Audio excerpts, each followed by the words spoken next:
What's good, everybody? Another episode of Nass nassthepod, your favorite NBA analyst, writer, which I'm probably not, but telling myself that at least, helps me sleep at night. Man, what's good with y'all, man? Season 3 going. We're like 25 games into the season, and it's a great time. We got All-Star coming up, trade deadline looming. A lot of fun teams playing well. We got some teams suffering injuries. We got teams getting guys back. We got, interconference play. We got guys going on road trips. We got teams that are still figuring it out. We got teams that are teetering whether they should, be active at the trade deadline. Big free agency options. Usually when you get to the quarter mark of the NBA season, teams start to basically evaluate, what direction are we really going in? Are we looking at, the draft, in terms of potential lottery odds? Are we in a direction where we're trying to compete for maybe a play-in spot and see if the team can take it to the next level? This time of year it's amazing. I mean, someone like me, I'm not doing much. I'm definitely just watching the hoop every day on that squad all day, every day. But I love it, man. I really just do genuinely care about it. And I know I say this and I get corny and cliche on here, telling you guys how much I love this and all that, but sometimes I just gotta express it because it does mean a lot to me. Happy space. I'm just having a lot of fun watching hoop. I feel like it's been a really fun season. All the superstars are playing hard. Obviously we had the in-season tournament. This is really when the NBA starts to kind of take off. I'm trying to soak in any NBA League Pass game, even if it was for example, a Rockets Hawks game. I didn't watch that last night, but I went back and watched highlights this morning, and I was that's a game that I would have watched. You know what I mean? Just a lot of fun players and just narratives, and it's just a competitive game, and there's just a lot of deep teams in the league right now. So you could really find a nice quality League Pass game every night. For all my Stream East heads, we locked in. I don't care. I'll wait for the game to buffer. If I know it's going to be a quality game, I won't check the box score. I'll just tap in, So on today's episode, I have just a bunch of NBA storylines and just a bunch of different topics that I want to talk about. It's going to be kind of like a rapid fire. It's going to be sort of similar to basically what I do on Instagram, where every week or so I'll probably drop a little, a 10-minute pack or whatever, or maybe an 8-minute pack, and it's just random storylines going around, stuff that's updated from the past couple of days, just because this league is just so fast-paced and so many moving parts and so many things are happening at once, so it's just tough to kind of keep track. But today I have just a rapid fire topics. I'm gonna start off, obviously, what I said with the trade deadline looming. The Cleveland Cavaliers are in a really tough, they're in a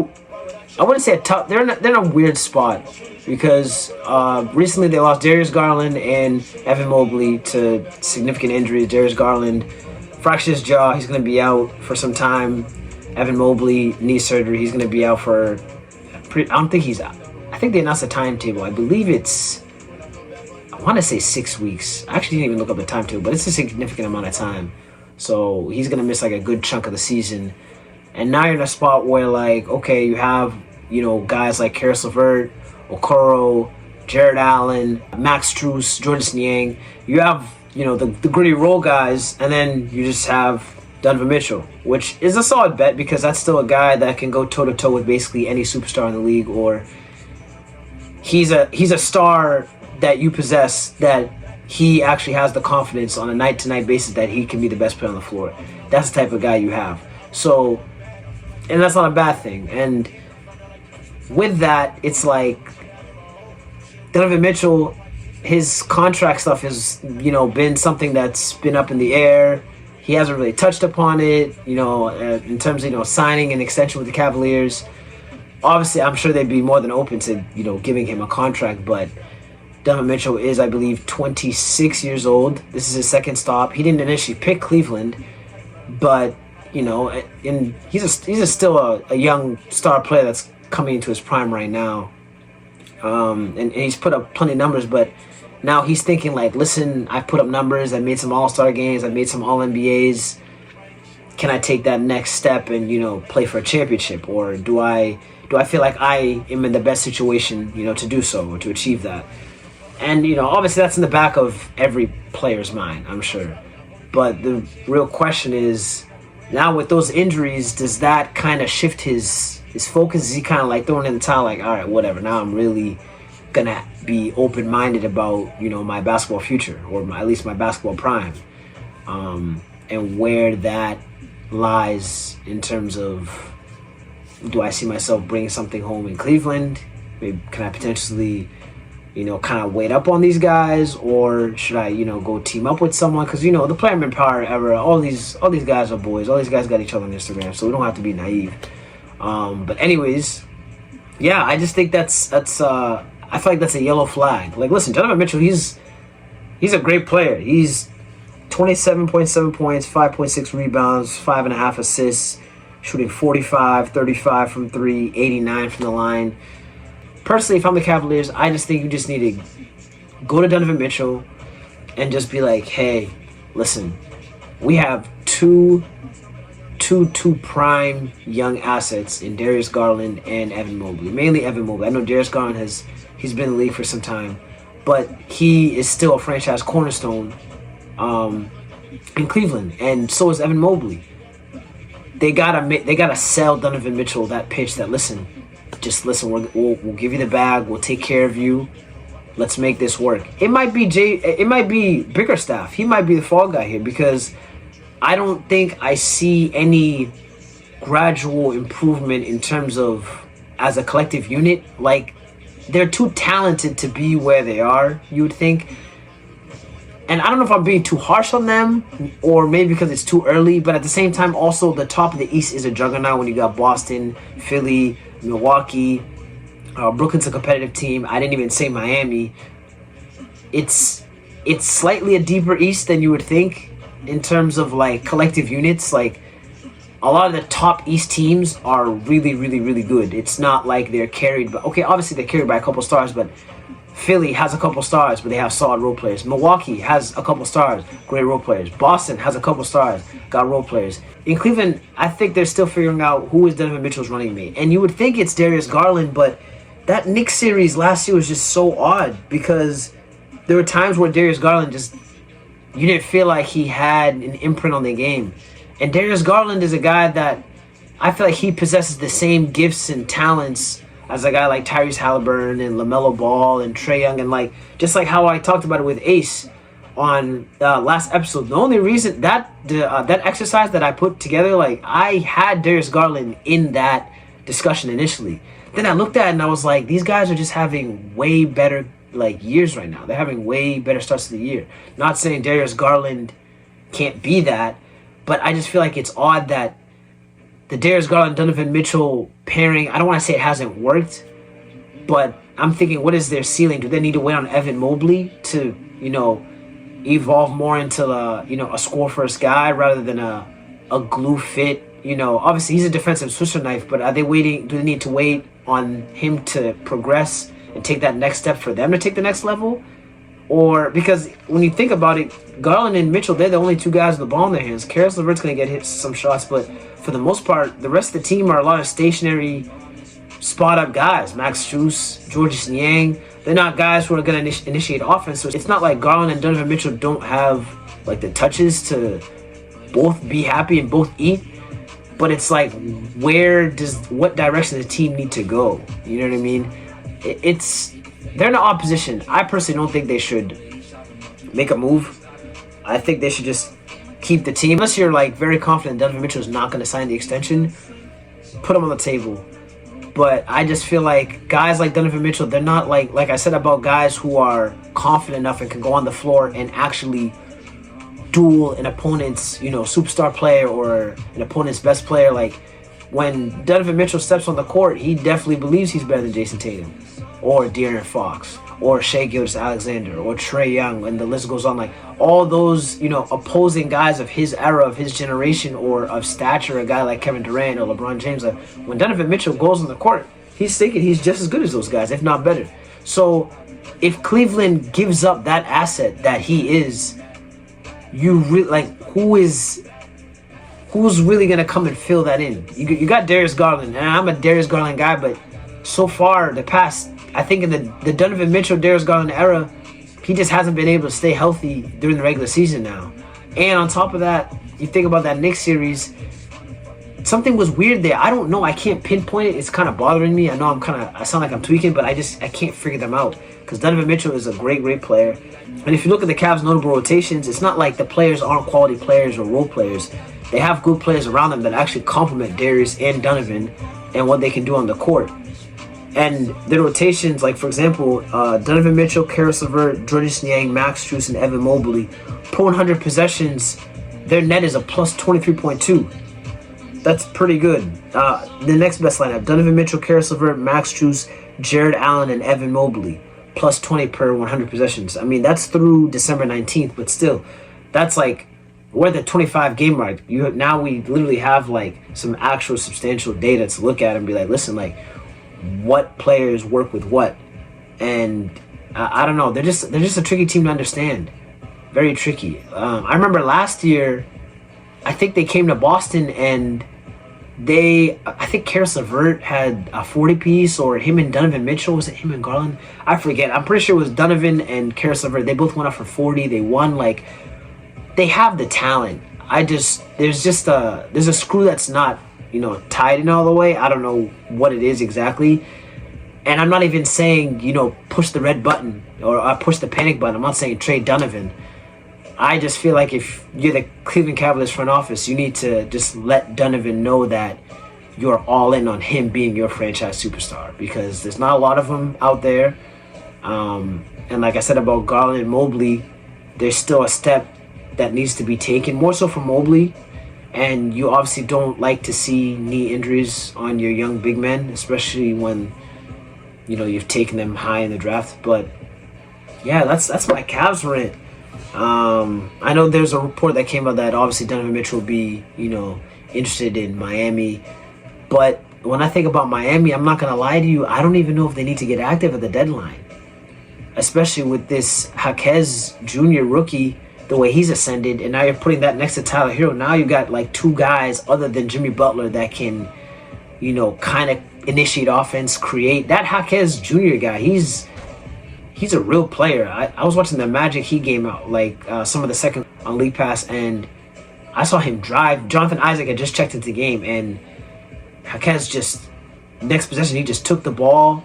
He went into Isaac's chest, bumped, and went up. And things like that stand out to me because you don't see rookies that basically adapt to the physicality of the NBA within the first quarter of the season. Like I said, we're only 25 games in. You don't see that a lot. And not only do you not see rookies actually be able to handle that, but also rookies have the confidence to do so. To be like, okay, I'm going to go into Jonathan Isaac's chest. Like, Jonathan Isaac is a big dude. To have the confidence to go into his chest and, put that ball up, I think that kind of says something about what the Heat think about him going forward. And you think about, for example, a Miami Heat playoff rotation, crunch time rotation, probably is like a Jimmy Butler, Bam Adebayo, Tyler Hero. I think that Jaquez guy, I think he can actually give you 15 to 20 solid playoff minutes. So I don't know if Miami even needs to really get busy in the Donovan Mitchell sweepstakes.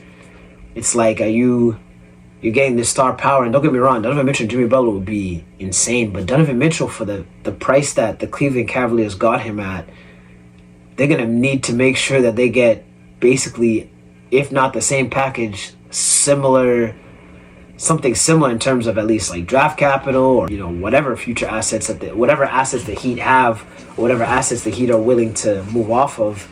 You got to make sure that, it's something. And there's no way that the Miami Heat make a trade for Donovan Mitchell and Tyler Hero and Jaquez aren't in it, if not both of them. So I don't know if they need to get busy in the Miami Heat sweepstakes, but I just feel like the Cleveland Cavaliers, they're kind of in a weird space. Trae Young, he's been eating. He's been really killing on the court. I know Trae Young has kind of been a guy that's been labeled a stats non-impact player, even though he's as gifted as any point guard in the league.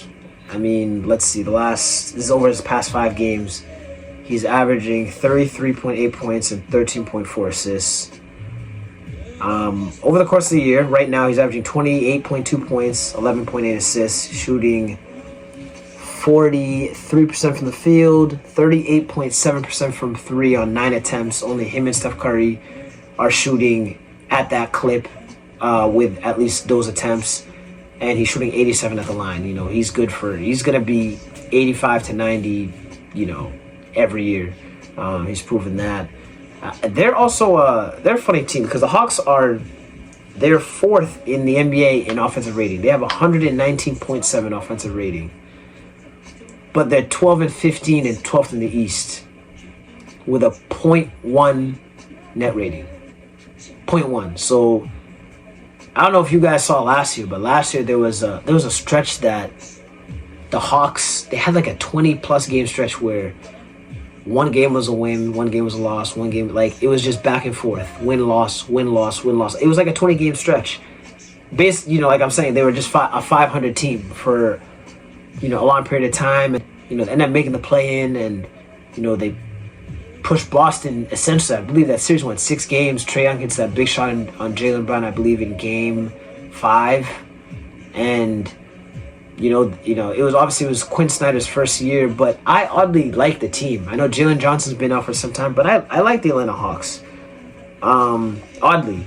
DeJounte Murray, that's another guy that's been rumored to, I don't want to say rumored to potentially be moved, but he's, like I mentioned about these teams that are in certain positions where, like, okay, we have our guy, but we have the guy next to him. Are these two guys together constructed as our best 2 players? Can they be our best 2 players on a championship team? That's what you want to ask yourself.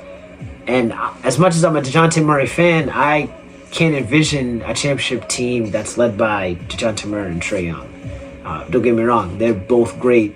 Also, DeJounte Murray is also a point guard, so you also got to think about that. Obviously, him being in San Antonio, he got used to having the ball a lot. I'm not saying he hasn't made it work in, you know, Atlanta. He's actually having a career year.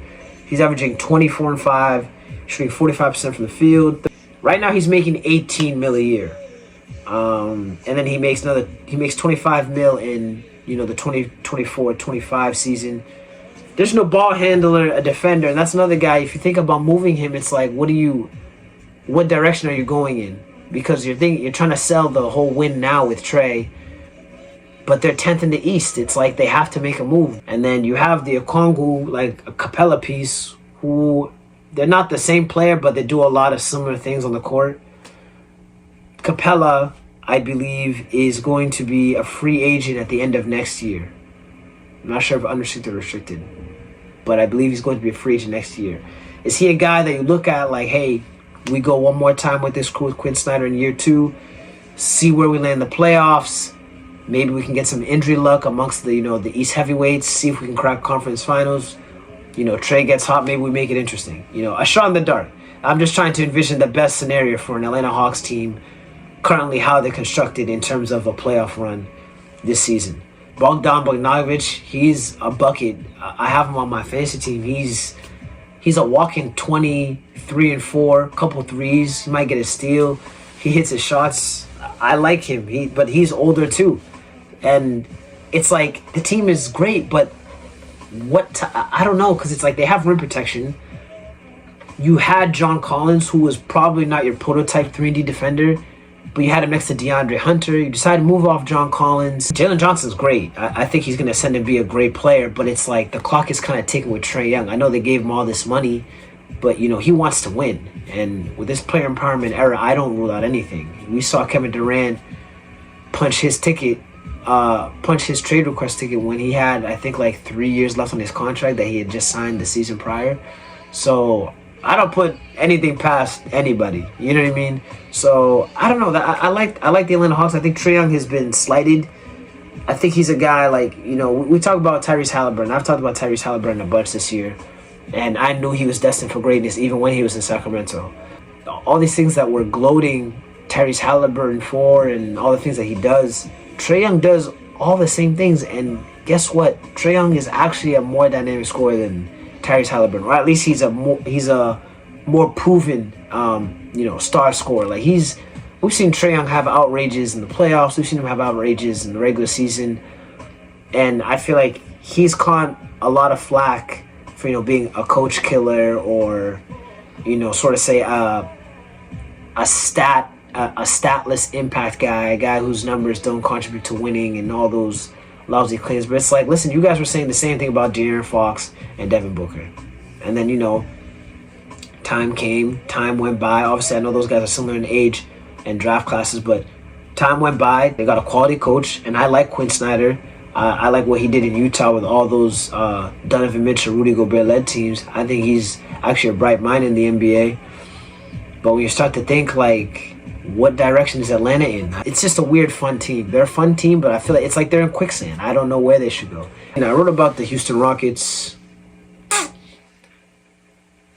I believe in the summer after Ime Udoka was announced as the head coach.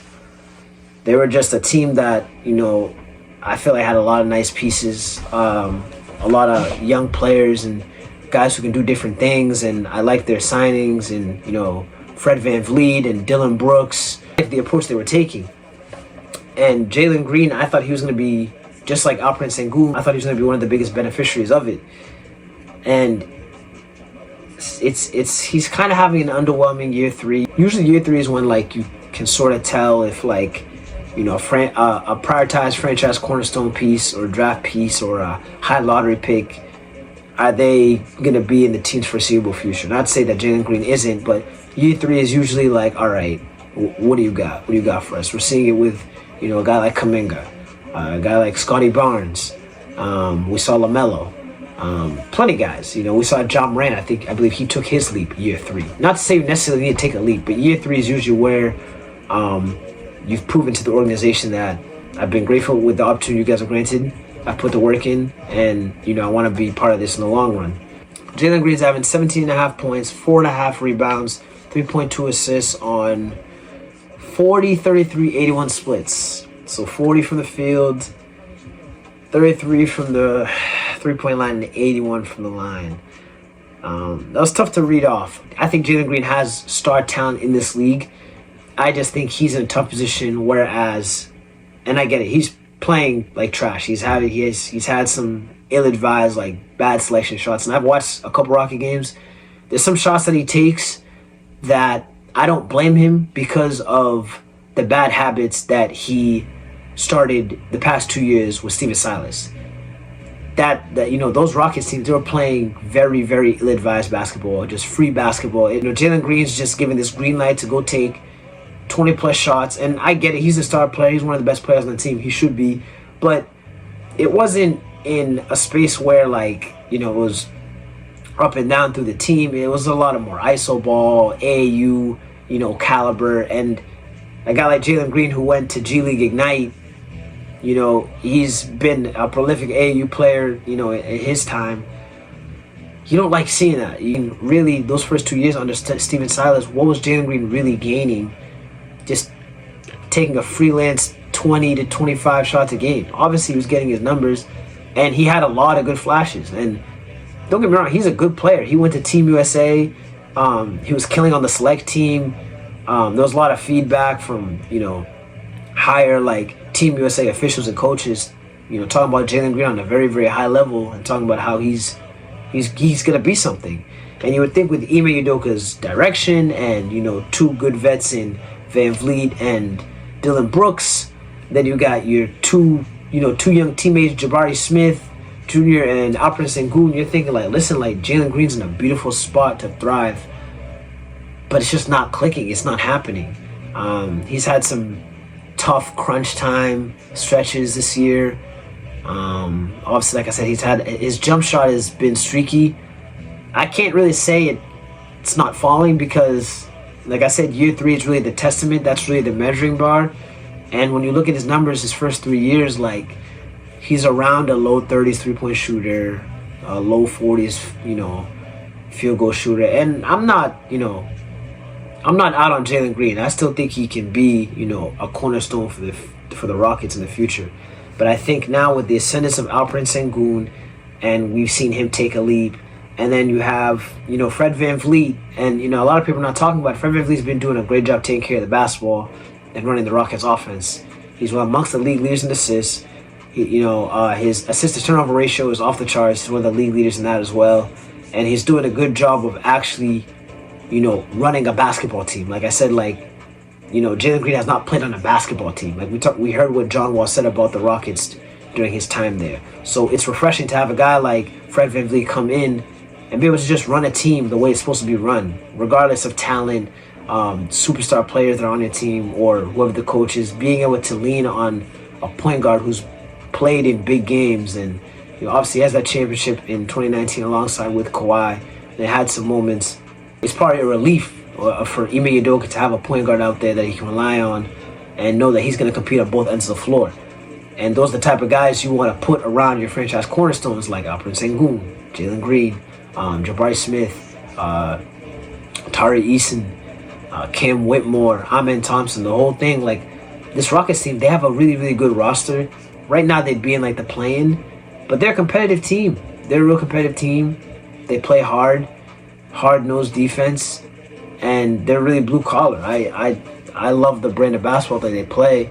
It's going to take a Jalen Green leap. Like, he's going to have to take a leap. He's going to have to go from being this sort of inefficient 17, 18, 20 points per game guy to a guy that is taking, basically 14 to 15 great shots. You know what I mean? And when I mean great shots, I mean shots that are great for the team. They might not be as eye-popping, but he's going to have to play a certain level of basketball that I don't want to say he doesn't want to play, but he is trying to figure out how to be a star while also being asked to be, a winning star impact player. He has no track history of being an impactful star player in a good environment. Not saying he hasn't been an impactful player the past 2 years, but he hasn't been in an environment where he can lean on someone and be like, okay, I can do X, Y, Z, and take that. No, he wasn't. That was something I wanted to look at with Jalen Green. I like the Rockets. They're ninth in net rating. It's not like the team is bad. This is good data. It's a decent chunk of the season's been played. So when I see things like that, it's just all right, let's take a look at where they are. What direction should they go? Are they a piece away? What type of piece? They're an interesting team because they have good athletes on the wing, obviously with Dylan Brooks, Tari Eason, Jalen Green. Fred VanVleet's a competitive defender also. They have guys who can, compete on the perimeter against opposing scorers and three-level guys. But it's inside where I think, they're going to get bullied the most. Alperen Sengun, you saw Ime Udoka's, not soundbite, but in his press conference, he told reporters how, listen, he just wasn't necessarily pleased with Alperen Sengun's, I believe it was interior defense or post defense or pick and roll defense, something of that sort, but he wasn't pleased with him on the defensive end, so he benched him. And, we don't see that nowadays, especially amongst the young stars or the young franchise guys. You don't see them just get the plug pulled on them for, a stretch of basketball that wasn't helping the team. Showed accountability, and that's the biggest thing that I love about Ime Udoka is he's not afraid to keep anyone accountable, no matter who you are on the team or your stature. He's going to keep everyone accountable. And that's not taking anything away from, other NBA head coaches. Not saying they don't do the same, but it's just, like I said, refreshing to see Ime Udoka bring that to Houston and see how their players are going to react and play off of that. And it's going to help them in the long run. They have plenty of young pieces. You see Cam Whitmore in the G League. He's hooping. He's playing out of his mind. I'm pretty sure he's leading the G League in scoring. Shout out Shaedon Sharpe. Calipari Guard Factory. It's alive. It's well. 17.4 points, 5.5 rebounds, 3 assists. He's shooting 41% from the field, 36 from 3, 82 from the line. He's shooting 6 threes a game. My favorite thing about Shaedon Sharpe is obviously everyone knows he has buddies. He's a ridiculous athlete, and he can really play above the rim. But my thing that I love about it is that he's in year 2, and he's taking 4.1 free throws a game. That's pretty good, especially for a guy that didn't have the ball in his hands a lot last year with Dame Dalla and Anthony Simons. He had his stretches, but he wasn't really, you can't really say he was the focal point of the offense last year, given the touches and the volume. But I love what I'm seeing this year next to Anthony Simons. You saw how he played against, I don't know if you guys caught that. They played the Clippers. Anthony Simons and Shaedon Sharpe played the Clippers. I believe it was sometime last week. They lost, but they went ballistic. I think Shaedon Sharpe had he definitely had 25 plus. I think Anthony had 36 38, something crazy like that. And another part of Shaedon Sharp's game that I like is that is not only obviously like he's taking 4.1 free throws a game, so it shows that he's getting to the rim. He's finding ways of maneuvering and getting to the rim and being aggressive and attacking and earning a whistle. But also, it's keeping the defense honest because obviously, like I said, he shoots 6 threes a game. He's shooting 36%. The number will go. I mean, he's a young guy. He still has plenty of reps, plenty of games to go. But obviously, with similar attempts a night and, the landscape of the NBA, you can hope that he's going to be a promising 38, 39%. Maybe he might shoot 40% one year. You never know. You saw with Paul George. Paul George didn't become this all-time great three-point shooter. I'm pretty sure he came into the league. I'm pretty sure his first year he actually struggled immensely. He was really, really bad from three. He worked on that next summer, and now he's one of the game's best shooters, especially off the dribble. Another part of Shaedon Sharp's game, I love that he's actually utilizing the mid-range. Obviously, you know me, I'm a mid-range guy. I think you should use all 3 levels of the court. I love the threes, don't get me wrong, but keep the defense honest. You gotta show them that you're gonna take that 18-footer. They're not afraid. You can't just show them that you're just a rim and 3 guy, or you're just a floater and 3s guy, or you're just an elbows guy. Nah, you gotta utilize all 3. That's all the most prolific. You think about the most prolific NBA scorers in history: LeBron, KD, Mike, Kobe, Steph, Kyrie, Iverson, McGrady, Carmelo. All these guys, Dame Dollar. They utilize all 3 levels. You know what I mean? And some of those guys weren't huge leapers or guys with big bunnies, but they utilize every level on the floor. So even if they were attacking you intermediate, you might think they're going to take that mid-range jumper. You might jump on it, and they might hesitate and go by you and get to the rim. Not necessarily that every time they get the ball, they go to the rim. And then you got guys of today like Luka Doncic, Shai Gilgeous, Devin Booker, and guys who utilize all 3 levels, and you want to see that. So with Shaedon Sharp, I love that he's shooting 35.8% on pull-up jumpers. Amongst all guys that are shooting at least 150 pull-up jumpers through December 20th, he has a higher field goal percentage than Tatum, Paul George, and Jordan Poole. Those are 3 pretty good scorers. So that's promising to see, especially with the company he's in. It's only year 2. So if you're in the Blazers front office, you like to see that. I would just feed him. You know what I mean? I would just feed him and Anthony and, see what you can do next couple of years. Crack a pick. Looking back on it, now I'm thinking about it like Joe Cronin. Okay, revisionist history. You have Shaedon Sharp, you have Anthony Simons. Those are basically 2 of your best young guys on the entire roster. Obviously, Scoot Henderson's on the board, but you had Brandon Miller. Brandon Miller is having one of the most underrated rookie seasons in recent history. And I'm not saying he's putting up 30 and whatnot. No one's talking about it, but he's been consistent. The numbers are promising. He's shooting solid field goal percentage. He's hitting the 3 ball. He's hitting the mid-range. He's a great athlete. He's got great length. That guy is going to be a pretty damn good player next to LaMelo Ball the next couple of years. Obviously, you pray for LaMelo Ball's health, but, the Hornets have one. They have one in Brandon Miller, and now it makes Gordon Hayward expendable. Now you can go give him off to a contender or a team that might need, one more rotation piece from taking them from a playing team to a contender level. And he's a wing, wings that can score. It's not that easy to find them. So I don't know. Looking back on this, I'm thinking man, Joe Cronin, what if you had taken Brandon Miller and now you got Anthony, Shaedon Sharp, and Brandon Miller? Okay, 3 guys who all need the ball in their hands, but listen, we can solve that problem later. Now you have the scoring at least. You have the firepower at least, or 3 young guys who you think can at least grow and become, star-level scorers. That's promising to see too. Just think about it, and I'm not out on Scoot Henderson. I just think now the fit is really odd. You have 3 guards. It's not the Big East. I don't know. So that's just something that's a takeaway that I had. But Shaedon Sharp, I love what I'm seeing. The Clippers, man. Harden, Westbrook, Kawhi, Paul George. Tyronn Lue. Shout out Tyronn Lue. Tyronn Lue deserves all the flowers in the world. The Clippers have been outstanding over the course of the past 2 weeks.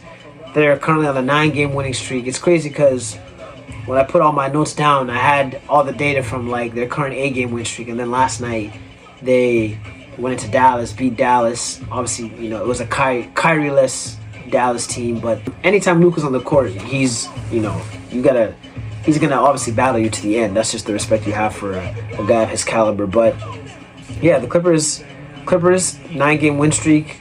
We heard a lot of rumors about the James Harden, Russell Westbrook pairing. I've been someone that, and like I said on my recent Nass nassthepod cut on Instagram, I said how initially I was against it, but I kind of came around it. And my main reason was, like I said, at all times you're going to have an all-time playmaker on the court. People have been getting on James Harden for him going missing in the playoffs, certain games or being up and down. Well, now he has that luxury. He can have a bad game 4 because he plays with Kawhi Leonard, Paul George, and Russell Westbrook. It might not make a difference. He can have a great game 6 and game 7. Maybe Paul George and Kawhi aren't shooting that well from the field, and he can help bring him home. That's really the difference between his situation in LA and his situation in Philly. There's just more firepower in LA. I feel like that was just plain and simple. It was just all about the fit. But back to what I was saying about the Russell Westbrook, James Harden lineups. They've been productive. Obviously, it took Russell Westbrook to go to the bench to make the fit more seamless. But at the same time, you do love to see not just a sacrifice, but the returns that come from it. Since Russ has gone to the bench, they've been one of the best teams in basketball, flat out. It's been more than just the 8-game win streak. They've been playing just better basketball as a whole. I don't even know where to start. This 8-game win streak, listen carefully. 8-game win streak. James Harden's averaging 20 points, 5 rebounds, 9.8 assists. He was shooting 51.7% from the field, a shade under 49% from 3, and 90 from the line. Kawhi Leonard, that same stretch, this 8-game win streak. It's 9, but this is 8. 29.3 points, 5.5 rebounds, 4 assists. Paul George, 21.6 points, 5.4 rebounds, 4 assists.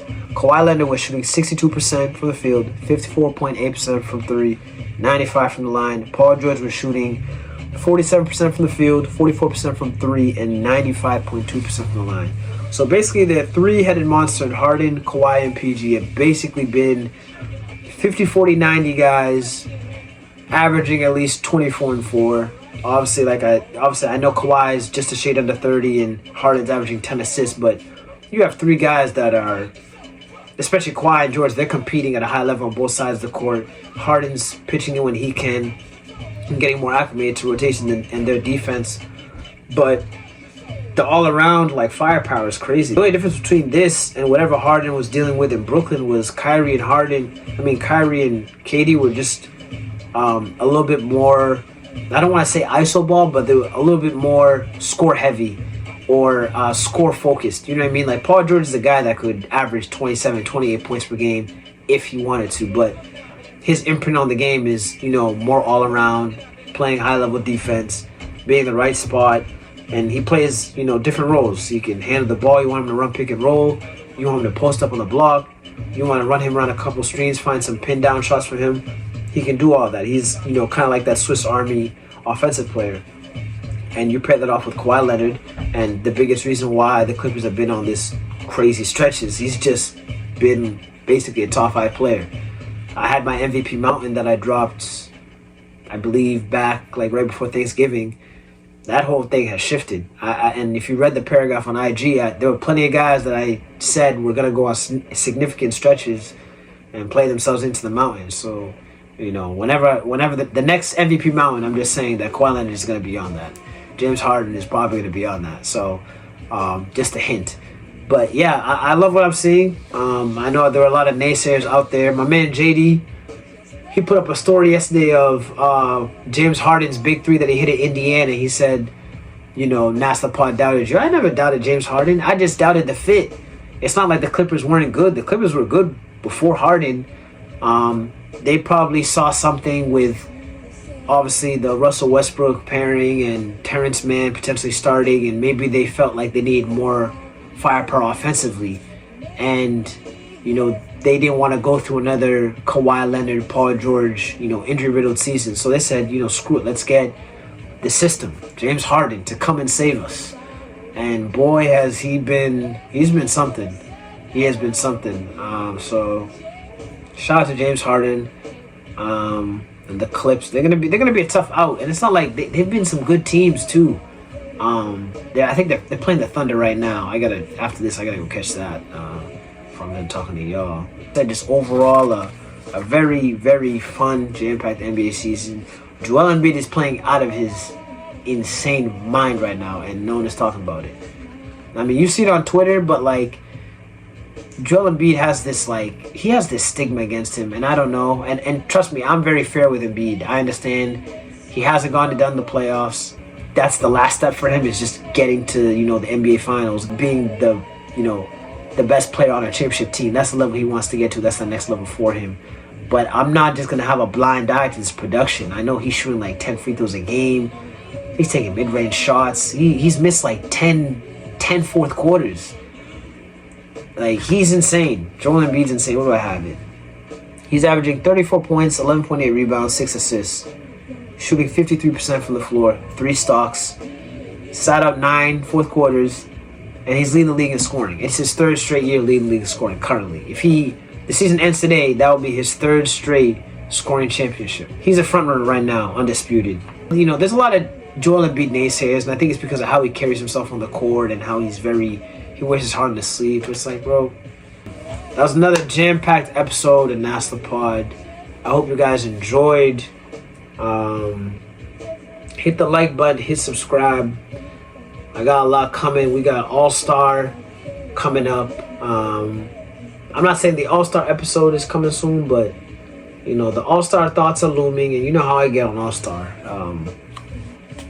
I get on All-Star. I just gotta lay out all the data, really see where everyone's at. And yeah, NBA. I think the NBA. I'm saying I think as if I don't have the NBA app on my phone. The NBA released, All-Star ballots, so go vote for your favorite players. You try to see your players start on the All-Star game. Oh, I didn't even have a Ja tenure. Shout out my man Ja. It's great to have you back, my boy. You know what I'm saying? I got to watch that game against the New Orleans Pelicans last night.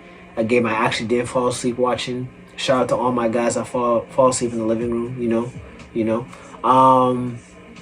But, he's amazing. You come back from missing 25 games. Think about it. He's not in game shape at all. And he faced that Pelicans team that has all those long defenders, and he's going into the teeth of the defense. He didn't even hit a 3. Like, Ja went 0 for 5 from 3 that night. Still poured in 34. Still was relentless at the rim. Still was super dynamic. A floor raiser. Throwing lobs. Putting guys in the right position. Memphis is, and I might give it 10 games, and we'll see. I know everyone's kind of pulled the plug on them making the playoffs, but I want to see.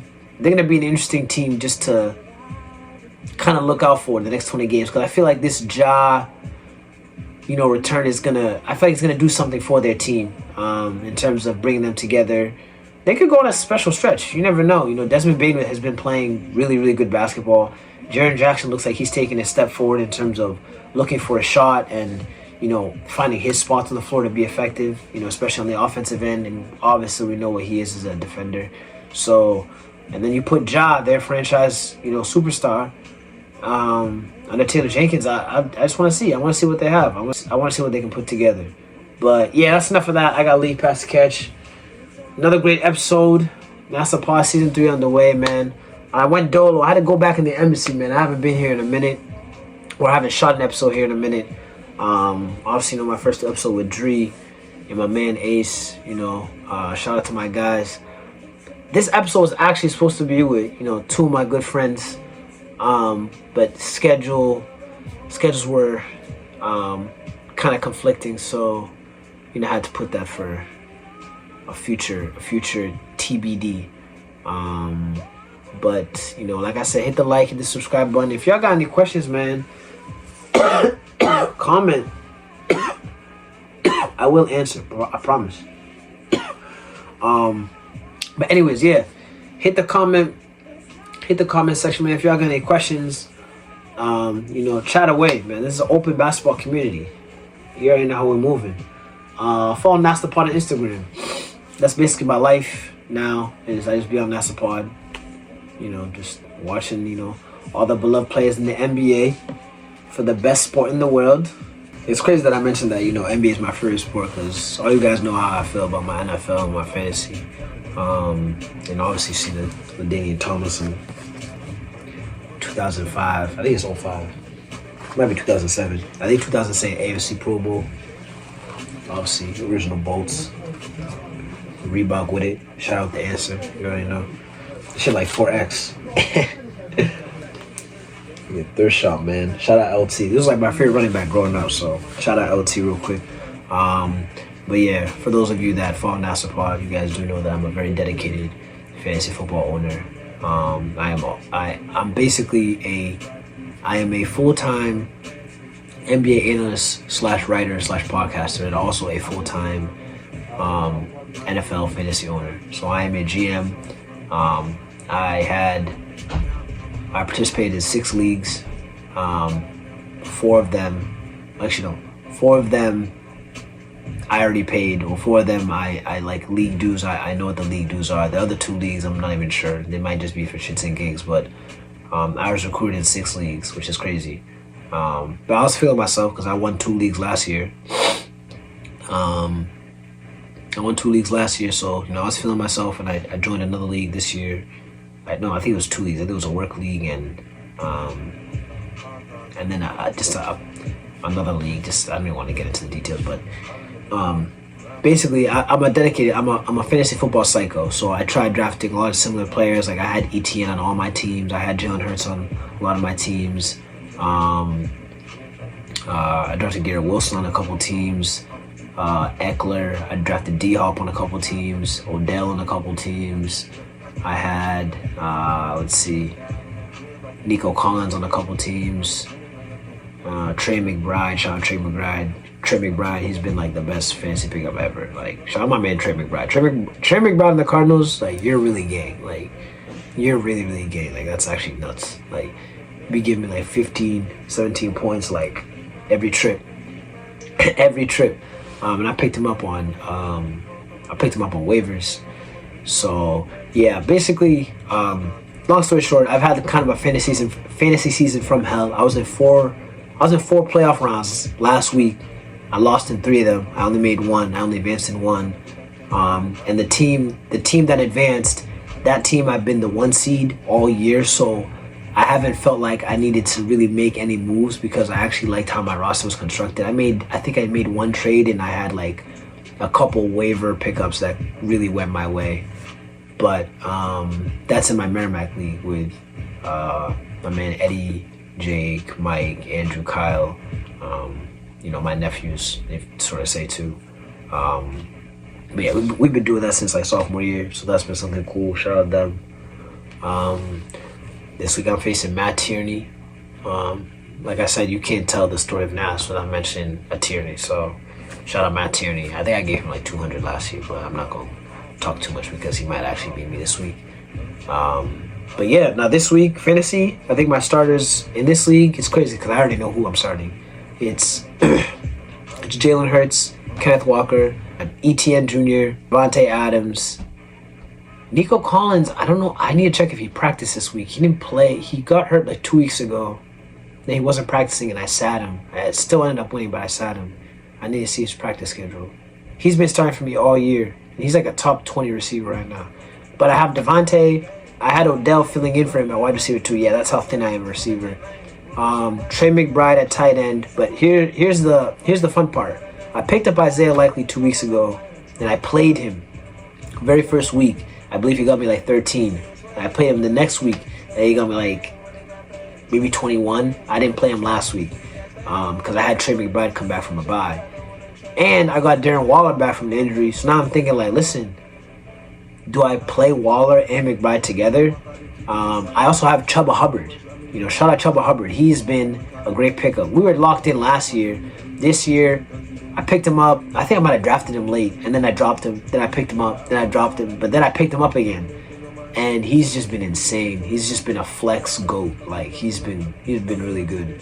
And I have Ravens D. I think I'm sitting them for Broncos D because they're facing the Pats.